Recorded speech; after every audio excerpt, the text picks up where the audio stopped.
Awesome. I mean, feel free to just give a quick background on you and AssetMule. Yeah, absolutely. So we've been on this adventure, as you said, for almost 2 years now.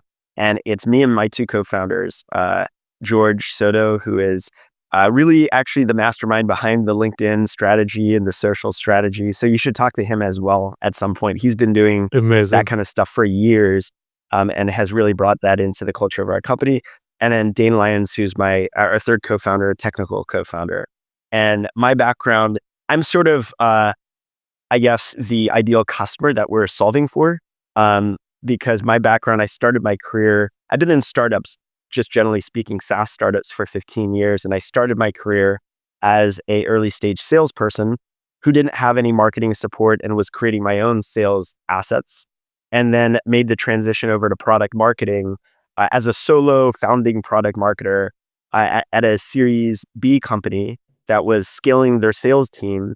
But still only had one product marketer supporting the sales team. So was trying to keep up with the demand that our sales team had for sales collateral. So those experiences, both being on the sales side and then being on the product marketing side, inspired AssetMule, which essentially at its core is a platform that's designed to make it super quick and easy for product marketers and salespeople to build personalized and interactive sales assets. So we're sort of reimagining the one pager, the sales deck, the case study, any sort of sales asset that you can think of from, those pretty generic, static PDFs to something that's more personalized, but also brings in things like videos and interactive demos and calendar scheduling and these sort of interactive components into them.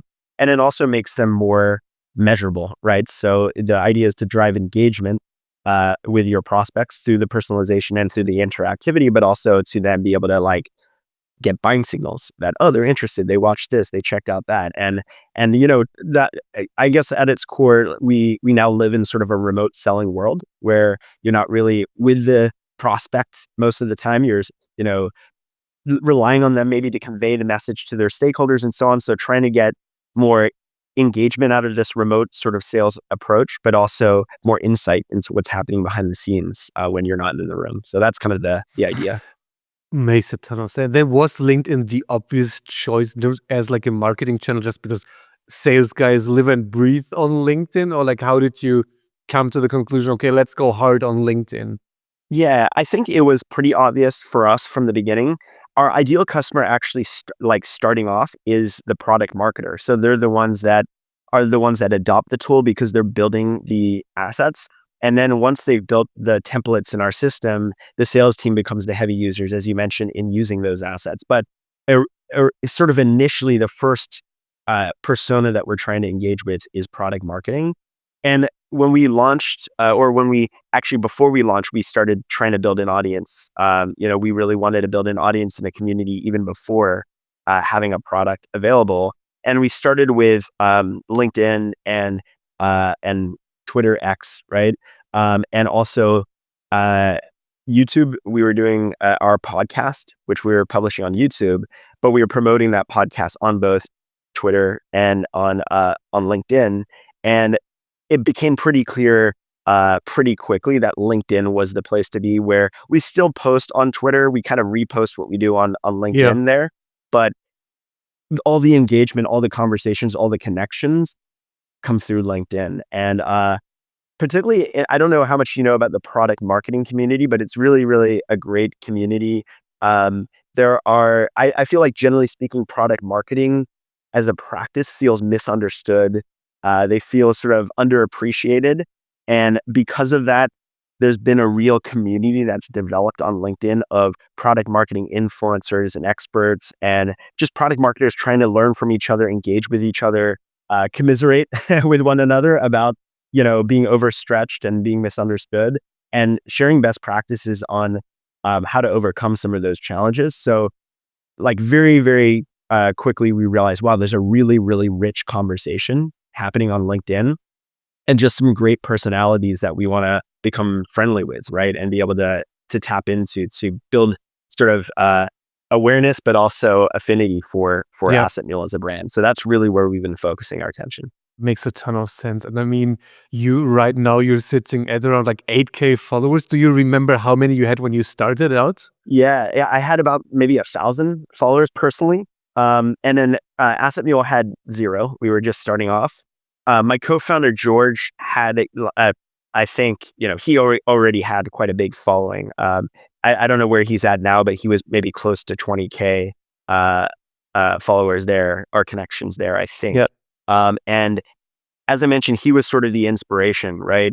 Really saying, I think that the approach here, you're the person with the product marketing and sales background. You know this problem more than anybody else.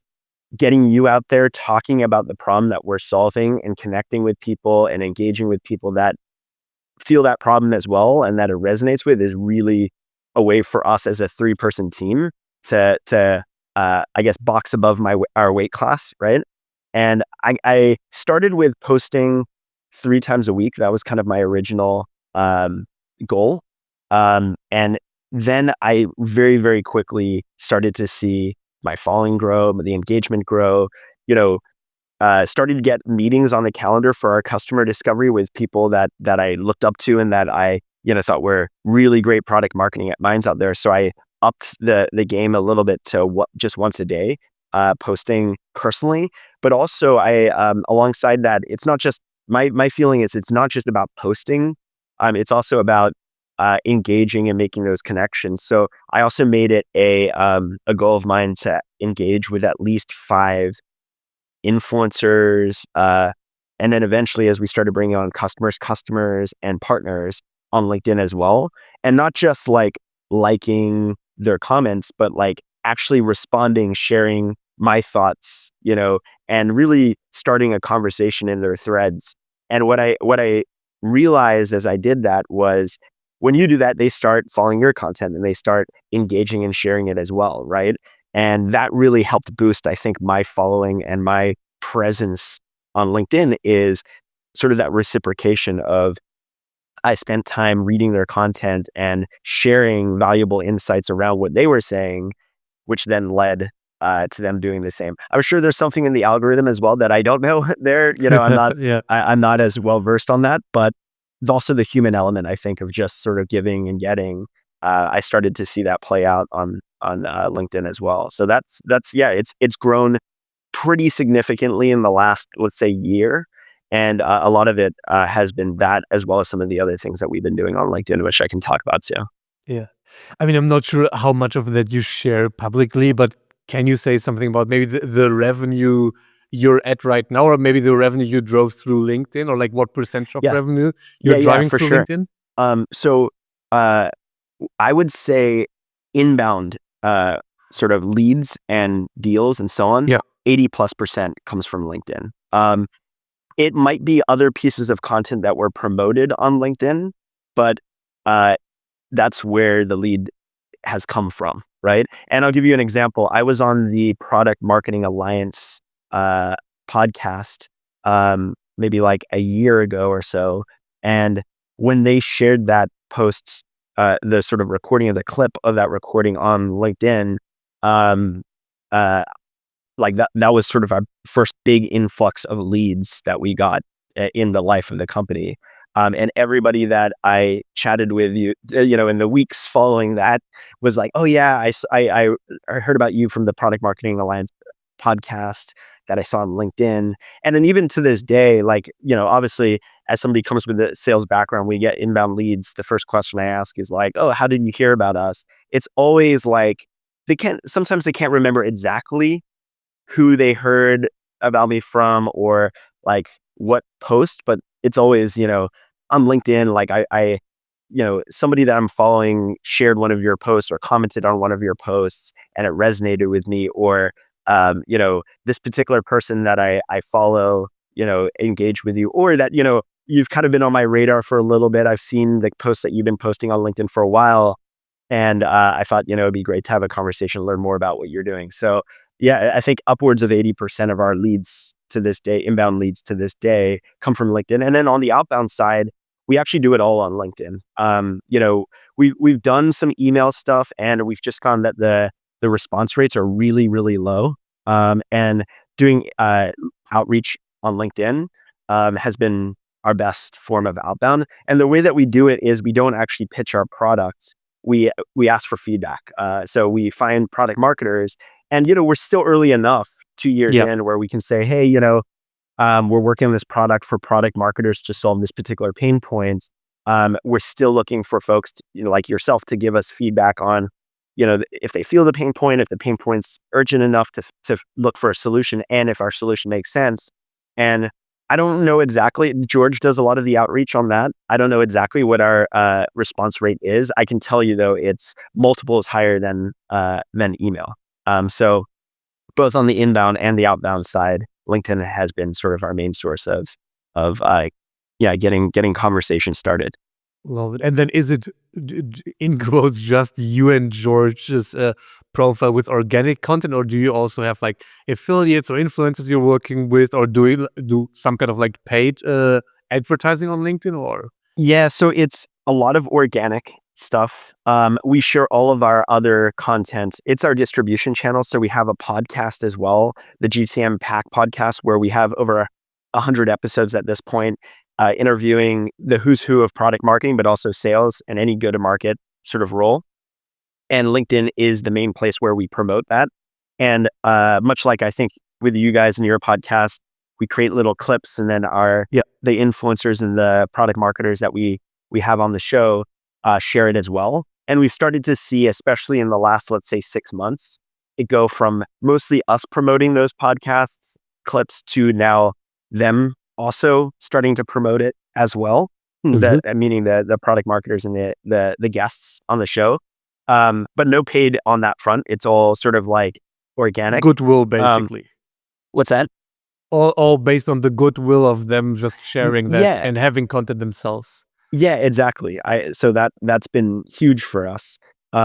We also have a newsletter that we launched about 6 months ago that's been going really, really well. It's on Substack. It's called the Product Marketing Digest newsletter.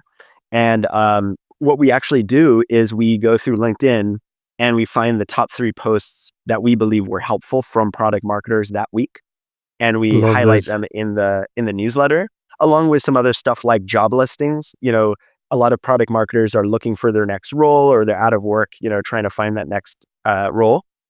So again, we're pulling from LinkedIn the most exciting product marketing job listings and including in that newsletter, and then a little bit maybe on a new feature that we launched, or the latest podcast episode that we have, Yeah. just highlighted in there. But really, the idea is to be able to grab all this great information that exists on LinkedIn and summarize it so that you can kind of like get the best of the week in 5 minutes, and then we publish that on Substack, but also we sort of bullet point it on a LinkedIn post as well. So that's another thing that we do on LinkedIn. And then the other thing that we've started to do about a year ago is alongside like announcing new product features, so doing some product marketing on LinkedIn, we also do a weekly product webinar. We call it an office hour, where it started just as demos of AssetMule.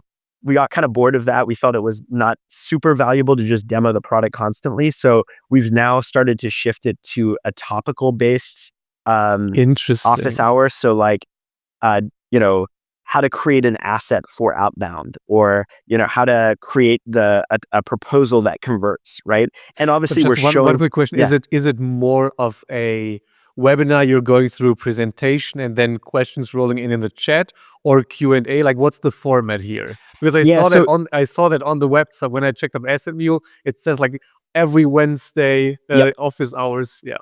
Yeah, so it's more freeform, where we have a topic of focus.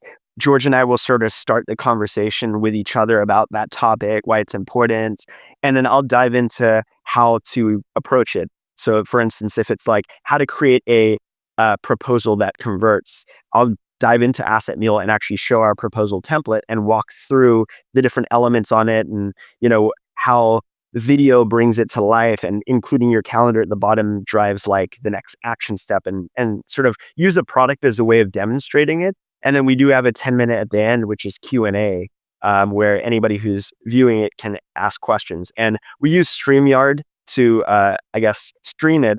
but we're live streaming it to a LinkedIn event. Mm, So we're live streaming it to LinkedIn and YouTube, but yeah, LinkedIn is usually where the conversation's happening, right? People are seeing us promote that webinar or that weekly office hour on LinkedIn. They're sort of RSVPing via LinkedIn, and then they're tuning in on LinkedIn, and then the comment thread is usually on LinkedIn where it's yeah. happening. So what's great about that is then the recording of that live stream lives on LinkedIn, and sometimes the conversation continues even after the live stream. So that's been really, really powerful for us. So as you can see, regardless where the content originally comes from, LinkedIn is really where it ends up getting distributed, and where we're really getting engagement from the audience.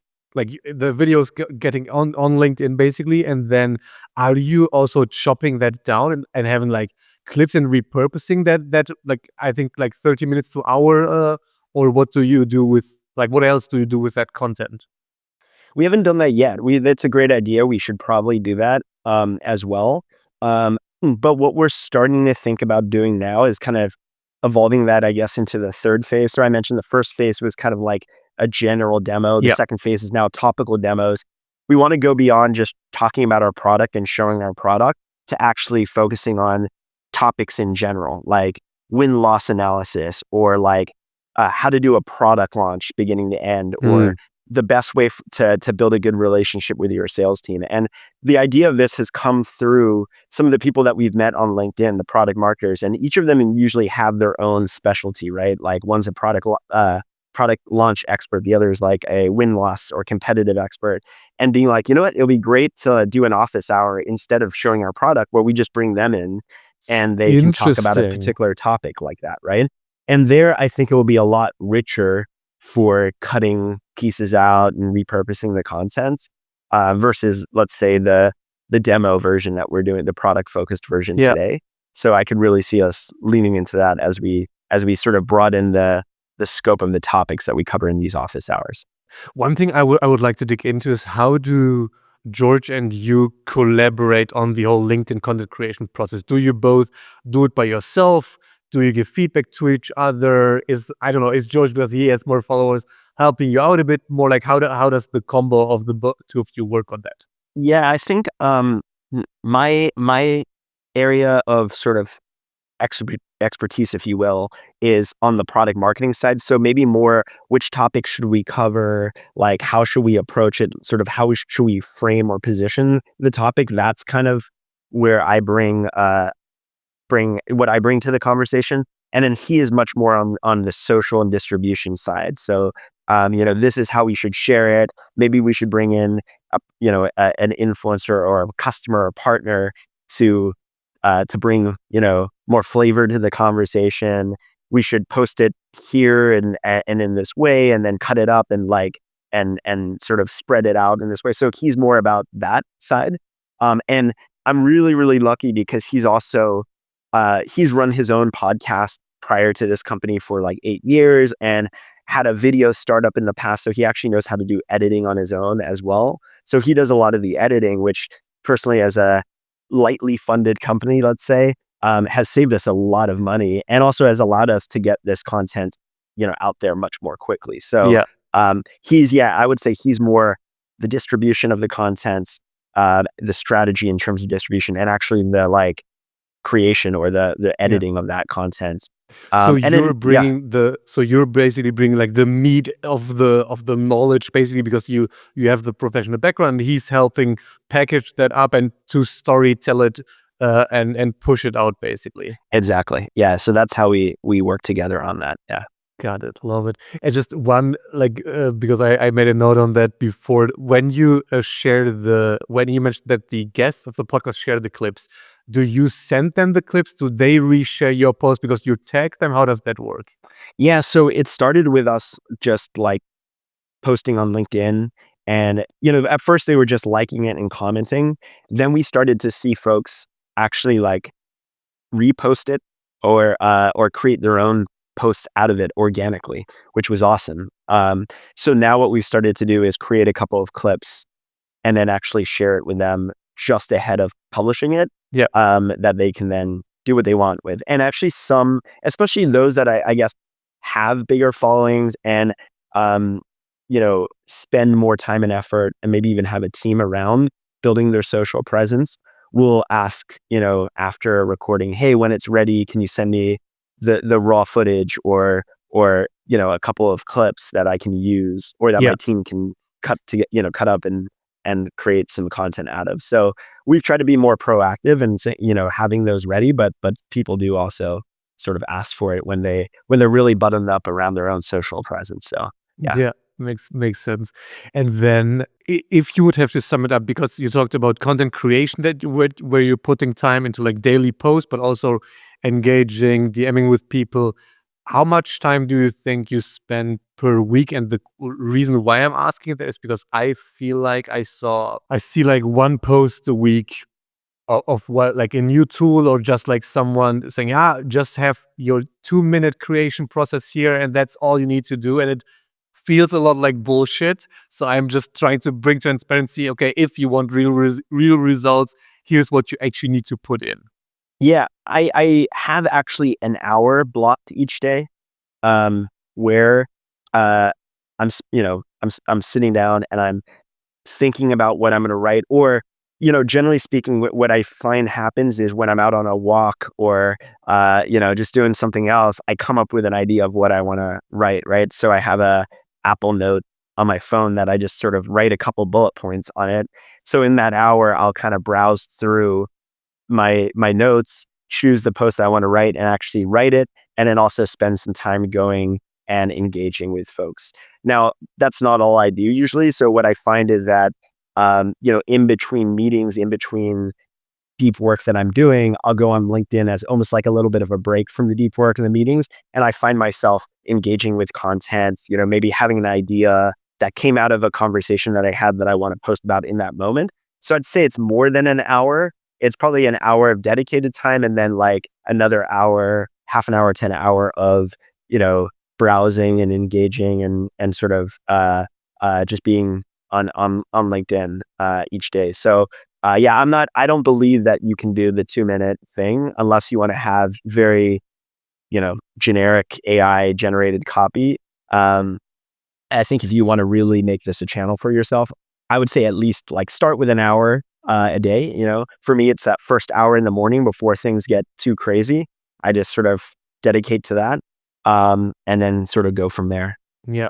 Is there anything you see, like if you look at like a post that's going well versus a post that's not going well, is there a specific thing you see in terms of the difference, or does it still feel a bit random to you, like what sticks and what doesn't? Yeah, it's a little more random. I'm trying to sort of pick some things out. I've noticed certain things. There's things that people say, and they assume about the algorithm, right? And I've sort of noticed similar things. Reposts don't drive as much engagement or don't get as much visibility as like a native post. So I've started doing less reposts, and even if it is kind of like a repost, I'm posting my own post and then linking to something else, links in comments instead of in the post natively. Yeah. I've sort of played around with that a little bit. There's been some interesting things people say about video versus not video, that actually like longer form contents tends to perform better. Like not like dense, but like,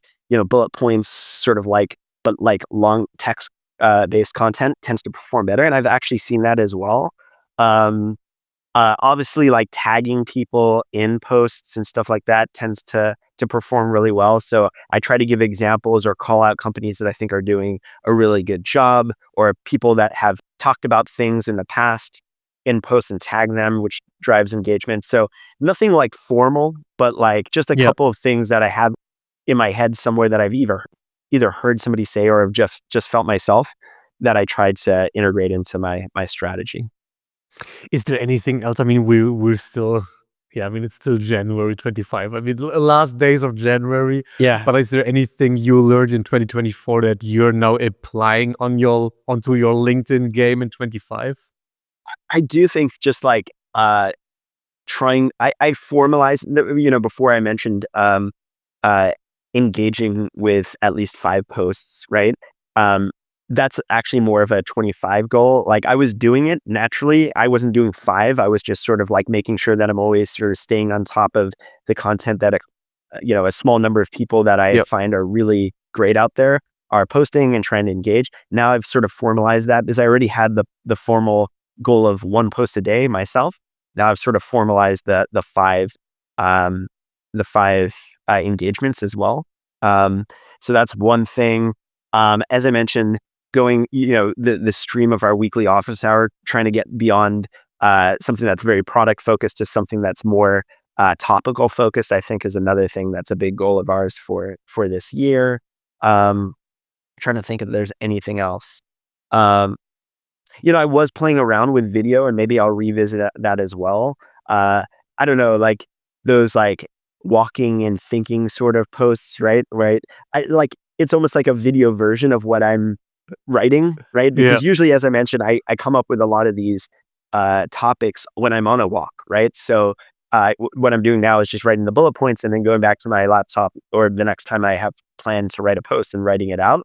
But I was flirting around at the end of last year of like just recording it then in that moment, that thought kind of raw, and I might revisit that.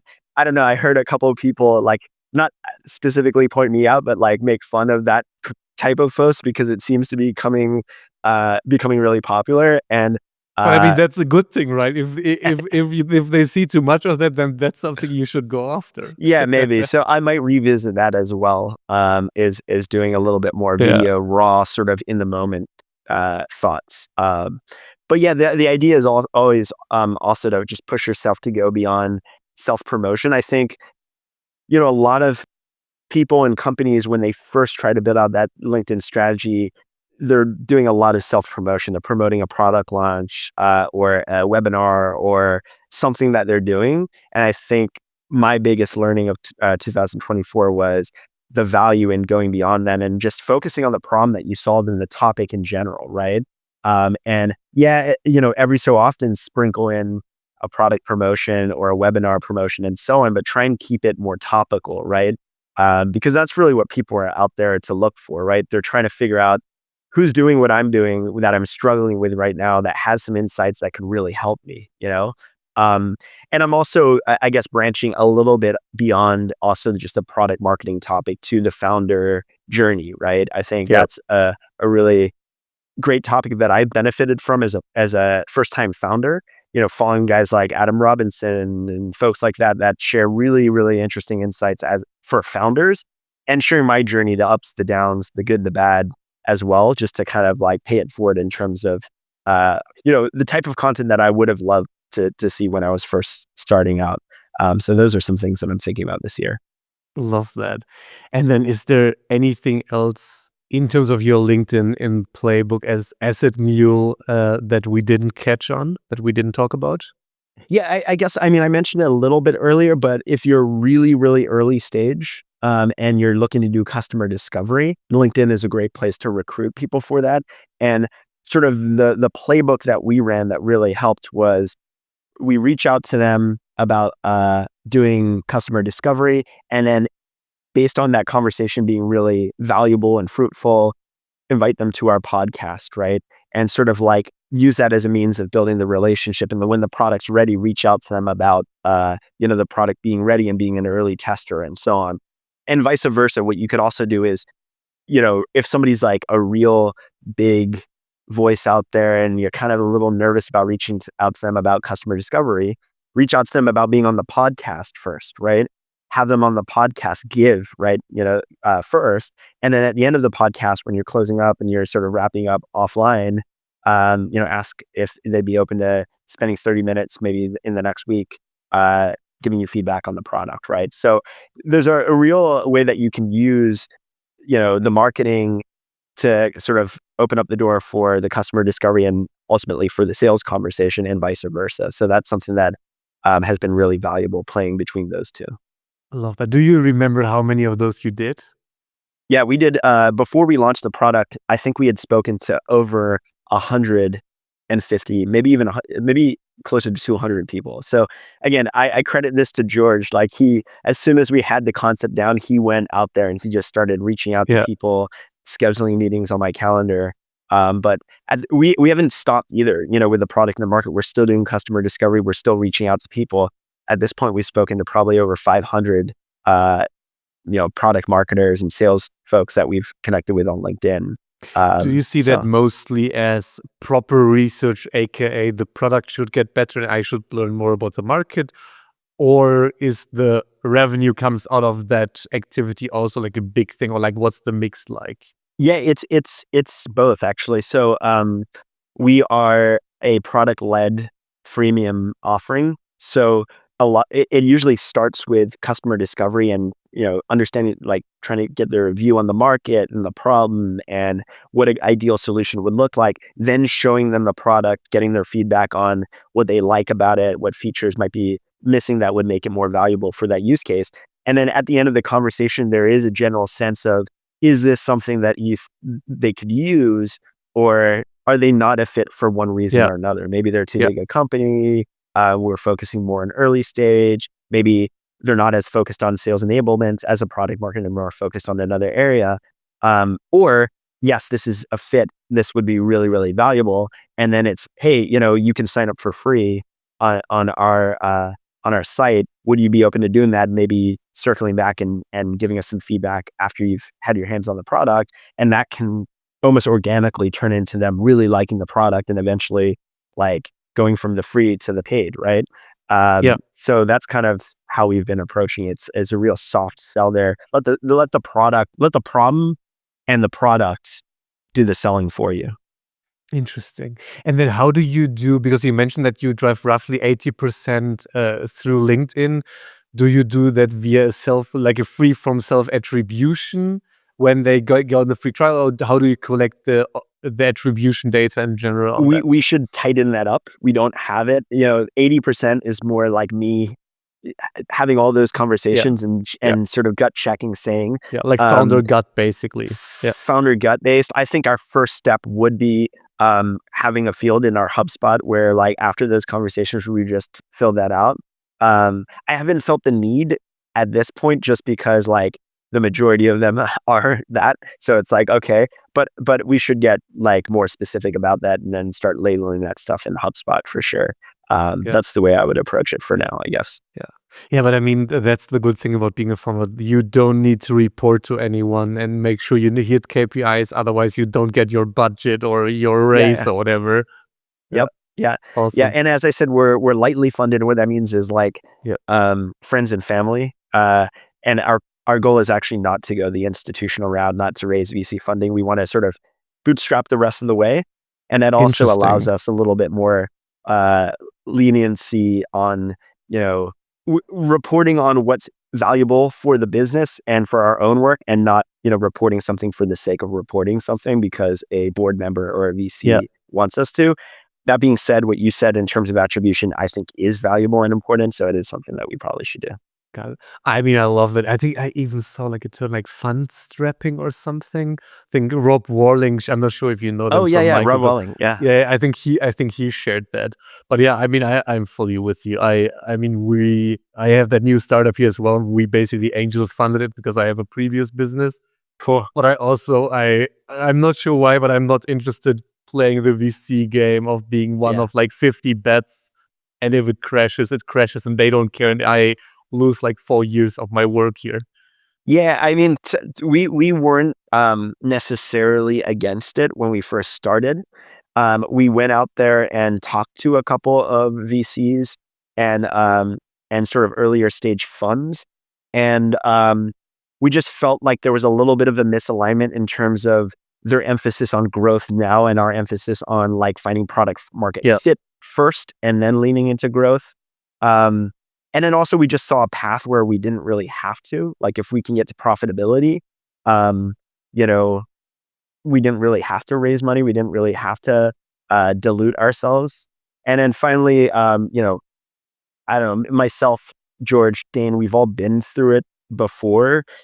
We've raised money. We've seen sort of what sort of culture sometimes that can create in terms of, forcing growth and maybe yeah, losing track in some ways of what that original goal or, vision was for yeah, the product. And I don't know if it's like being a little bit older or like more mature or whatever, going through it a couple of times, but we kind of value freedom a little bit more than maybe we did in the early days, where when I first started out, it was like that growth story and like that, whatever unicorn status and all that stuff meant a lot more to me than now. I have two little kids Yeah. and like having freedom, being able to work on things that I like working on with people that I like working with and doing it in the way that I want to do it. I kind of value that more than, you know, the unicorn status at this point. Makes sense. I mean, maybe that's just the difference of being like a mid-20-year-old who's crazy and doing nothing but work Yeah. compared to Yeah. like early or mid-30s or whatever. Yeah, exactly. Yeah, yeah, love that. By the way, if you're able to share on the profitability thing, like, is that in sight, or do you think Yeah, you I need to think raise it's the another goal. round to catch it? It's the goal of this year to get there by the Nice, end of this cool. this year, or get like in arm's reach of it by Yeah, the end of this year. So we've been very, very frugal. So the little bit of funding that we raised, we still have some runway left that we're stretching it as far as we can go. But our hope is that you know, as that depletes, we're getting to a point where the cash flow is coming in and we can sort of sustain ourselves all the way through to profitability. That's the goal. yeah, And as I said, we're not spending a ton of money on things like ads or paid influence yet. That's something that we do want to do because I am a big believer that these folks, like, they bring value and that's their job, right? They've built a audience and a community, and when they're working with you, they're working, right? So they do require, or they yeah, do deserve yeah, compensation for that. So that is an area that I would invest for sure. yeah. So that'll probably be one of the areas that we invest in first, is some of these paid partnerships. And yeah, we're not spending on the editing of the podcast and things like that. We're scrapping it together ourselves. So we've been able to, stretch those dollars as far as we can. Love that. I mean, you for sure need to keep me updated on the influencer marketing. We're discussing internally right now if we should go the route of partnering with influencers, or hiring like an in-house creator. But like we're still not sure which way to go. But I mean, we're early, so who knows? Yeah, so I actually came from the influencer marketing space prior to AssetMule. So Interesting. where I was the first salesperson and then eventually the Yeah. product marketer who was supporting the growing sales team, was at a company called Tracker, which is an influencer marketing Huh. platform. And Interesting. I do think that there's a lot of value in having third-party influencers that you're working with, because I see those as two different things. If you have an internal creator, that's awesome. Like if they have an audience, and also if they're creating content, that's great for your own content. But the influencers bring with them their audience and their independence in terms of Mm. their non-affiliation with your company. So, It comes there's even a lot of more I think the vibe is even less unbiased, probably. It's yeah, exactly. That's part of it. But I would also recommend, what I've seen is not going super big and trying to work with a ton of influencers, or also not trying to work with necessarily those massive audience influencers, but those that really are like Yeah. deep in the niche of the space that you're working, which tend to be like, they might call them micro influencers, right? They tend to be more affordable, but also do more authentic, work, right? While the larger influencers, they may reach a bigger audience, but it's more an ad, right? It's seen Yeah. as more Yeah. like a Yeah. different form of advertising. So that's where I would lean. And these are people that I have built relationships with, who have been kind enough to be on our podcast and work with us on content just out of the sake of liking what we do. But at some point, I think we want to do something more formal with them as well, and make sure Mm. that they're getting compensated for that as well. But you would just maybe one last thing. So, but you would say rather a smaller amount of influence and working with them over a longer time, so that their audience also gets to know your brand better, compared Yeah. to like a spray and pray thing. Yeah, exactly. Yeah, and working with them in different ways, right? Like if I were to think about our own thing, it would be like bringing them to speak about a topic on on our office hour, right? Maybe they have a newsletter, we sponsor their newsletter, or like they agree to write like a segment in their Yeah. newsletter, or have us write a segment in their newsletter, right? A couple of these influencers in the product marketing space have their own communities where they have an event, an annual event. Maybe we get a speaking slot in an annual event where we're not talking about our product, but we're talking about sales enablement and best practices and how to build a good relationship with your sales team. Those sort of things I think are much more valuable than paying a macro influencer to like hashtag ad your product, right? Yeah, makes a ton of sense. Two final questions, then I will let you go because we're way Yeah. over time already here. One, could you share with me how many impressions you got last year on LinkedIn by any Oh chance? man.